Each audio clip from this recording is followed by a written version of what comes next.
Hello, and welcome to Roseplay Presents.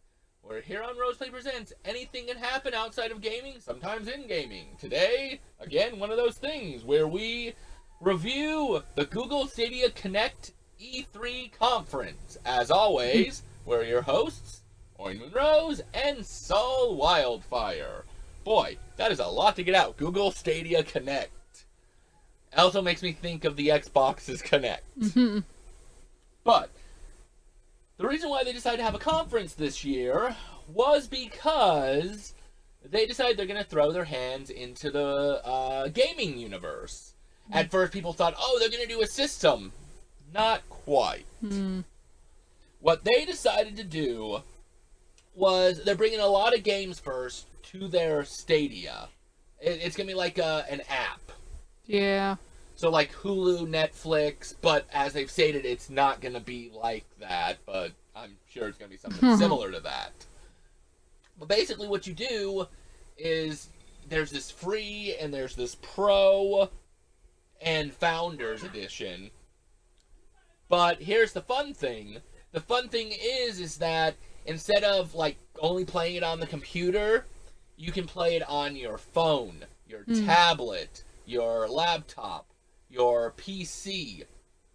I don't know, maybe Microsoft and PlayStation might get an app on there to do it on there too. I'm not sure. No idea. But what I do know is one of the games that is coming to it is like Assassin's Creed Odyssey, which isn't a big deal because the game's been out for a while. But when you think about playing Assassin's Creed on your cell phone, that's gonna Stadia's gonna feel like the Switch. Yeah.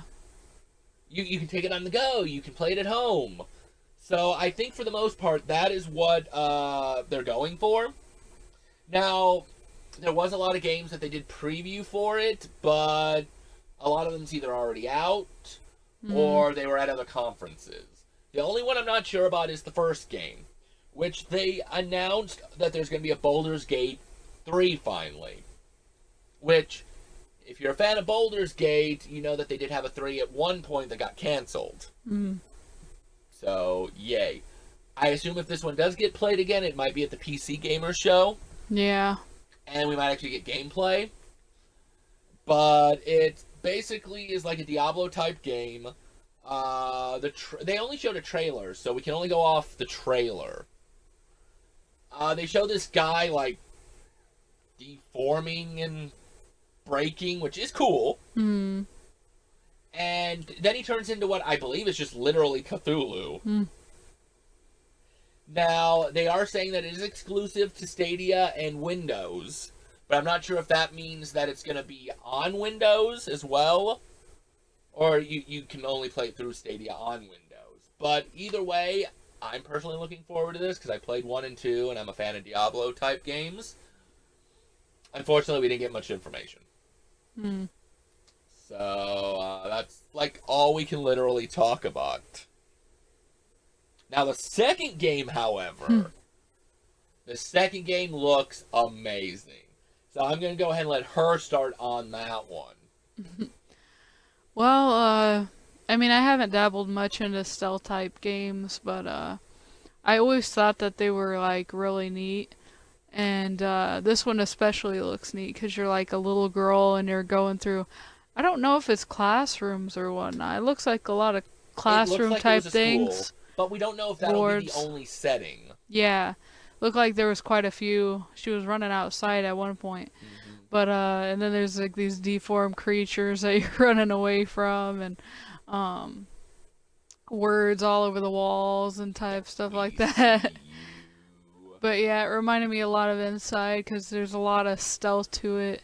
You gotta stay out of the line of sight pretty much, and I guess it also has a whole bunch of like puzzle type things and thinking type aspects to it, like moving stuff around. And, which, since it also to me whatnot. looks like Silent Hill, Alan Wake, it makes sense that there's puzzles in there to solve, because some horror games do that. Well, see, in like Alan Wake, she has a flashlight, and it looks like they destroy the creatures. They might like if you flash them at it, it looks like they might destroy Or it. maybe they scurry away with their tails between their Yeah, legs. it looked like something like Alan Wake in that retrospect, because you see them just start crumbling.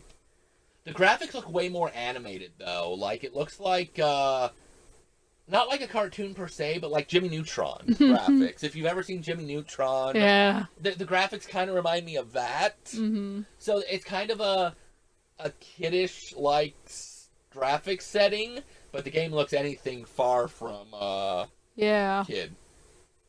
Mm-hmm. Yeah, no, this game looks really fun. It states right now that it is a Stadia Connect exclusive. So if we do buy any games from them, it'll definitely be that. But we'll probably get the free edition because we're not too much PC. Yeah. But maybe, who knows, maybe Stadia will get us a little bit more into PC. I know Steam has a few games that I can't play anywhere else for you guys on the show, so I've got it on Steam to play that route. So, but yeah, no, that game looks wicked. I just wish, again, they would have showed more gameplay. It felt like, I mean, they did show a little gameplay, like the puzzle part. I don't think they showed, like, any combat or exploring, though. I think that looked like it was all cutscenes. Yeah. It looked like it was all something, yeah. So, really, really unfortunately, all the tech demos they showed were kind of just more or less trailers, so that was kind of disappointing. Mm. But it got me psyched, at least for those two games. It was a short conference. It was like 30 minutes. Yeah. So I think they just wanted to get their hat out there and be like, hey, we're doing gaming. Look what we can do. Buy us. Mm-hmm. So, and now it's pretty much the Google Stadia conference. Yeah. Wasn't too much. Another short one. I believe next we're going to do Bethesda. Mm. But before that, I mean, as if the choice isn't obvious. What was your choice for the game of event for the Google Stadia? Oh my, this is so hard. I know, right? So many choices. You know, the squid is just amazing, you know. The graphics are pretty cool. I will say that. The graphics do look realistic. Well, I mean, I have to go with Guilt because I have never played a Baldur's Gate, I suppose. Yeah, but you've even seen if I did, Diablo. even if I did play Baldur's Gate and I was so psyched about it, I'd probably still go with Guilt just because they showed more. And that's what I was just gonna say. They literally just showed him turn into a squid. If they would have showed gameplay, I might have said that. And that's exactly what I was gonna say. Was I'm a fan of Baldur's Gate. Not a fan, but I played it when it was out on the older systems. So the fact that they're doing a third one brings back nostalgia and childhood. Yeah. But no, they just showed us Guilt. Yeah. And not even just that. I think even if they would have showed gameplay, I would still choose Guilt because I like the survival horror. I love the puzzle-based games. If it's got a good enough story, this is gonna be so fun. Yeah. So I think in the end I still would have chose Guilt. Which they spell like Gylt. So I don't even know if that's how it's pronounced, but that's how I'm going to pronounce it right now. So yeah, Guilt definitely wins. No doubt, hands down. Sorry, Baldur's Gate. Maybe you'll impress us more at the PC if you're there. So we'll go and let you go for this time. Come back next time for the Bethesda E3 2019 press conference. But until then, remember, keep gaming. Never give up. And apparently, games like you having flashlights nowadays. Go figure.